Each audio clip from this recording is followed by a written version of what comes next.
बिस्मिल्लाहिर्रहमानिर्रहीम। अस्सलाम वालेकुम। उम्मीद है आप सब ठीक होंगे जी। तो क्लास 9 आज हमारे पास है क्लास 9 की केमिस्ट्री और इसका यूनिट नंबर 1 है और इसका 7th वाला पार्ट आज मैं बना रही हूँ। ठीक, आज के इस लेक्चर में हम लोग देखेंगे कि हमारे पास जो हम लोगों ने लास्ट टाइम कंपाउंड और मिक्सचर के डिफरेंस तक जो है वो टॉपिक कवर किया था। ठीक है, आज इससे आगे वाले देखेंगे कि कौन सा हमारे पास शॉर्ट क्वेश्चन बन रहा है और कौन सा लॉन्ग क्वेश्चन है।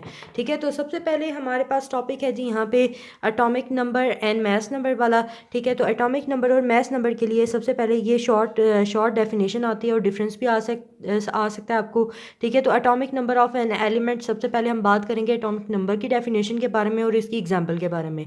तो एटॉमिक नंबर की आप डेफिनेशन यहाँ से लेकर तो यहाँ तक यानी कि सिंबल तक कर सकते हैं। इसके बाद इसकी जो एग्जांपल है वो आप लोगों ने करनी है यहाँ से फॉर एग्जांपल से लेकर एटॉमिक नंबर यहाँ तक यानी कि यहाँ तक। ठीक है, ये दो एग्जांपल्स लिखी हुई हैं, एक ऑक्सीजन की लिखी हुई है।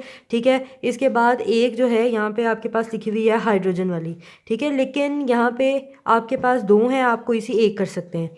फिर उसके बाद हमारे पास मैथ्स नंबर की डेफिनेशन की बात करें तो मैथ्स नंबर की डेफिनेशन आपने यहाँ से लेकर यहाँ तक करनी है और ये सारा इसकी एग्जांपल समेत आपने इसको यहाँ तक जो है वो याद करना है। इसके अंदर एग्जांपल भी आ जाएगी और इसका जो फॉर्मूला है वो भी आ जाएगा।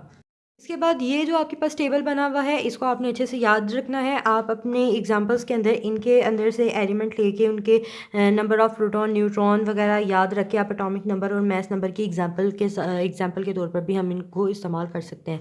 उसके बाद ये एग्जांपल लिखी हुई है, ये शॉर्ट क्वेश्चन के तौर पर भी आ सकती है और आपको लॉन्ग क्वेश्चन में बाय पार्ट्स भी आ सकती है। ठीक है, इसके बाद हमारे पास आ जाता है नेक्स्ट टॉपिक है relative atomic mass and atomic mass unit. इसके अंदर भी आपको मिलती है रिलेटिव एटॉमिक मास की डेफिनेशन, ये आप यहाँ से लेकर तो यहाँ तक कर सकते हैं। उसके बाद हमारे पास एटॉमिक मास यूनिट है, ये यहाँ से लेकर यहाँ तक है और ये एग्जांपल यहाँ पे जो लिखी हुई है mass of proton, mass of neutron और मास ऑफ इलेक्ट्रॉन, ये आपने अच्छे से ये कांस्टेंट वैल्यूज़ हैं, ये आपने याद रखनी है क्योंकि ये एमसीक्यूज टाइप भी आपको आ सकती हैं।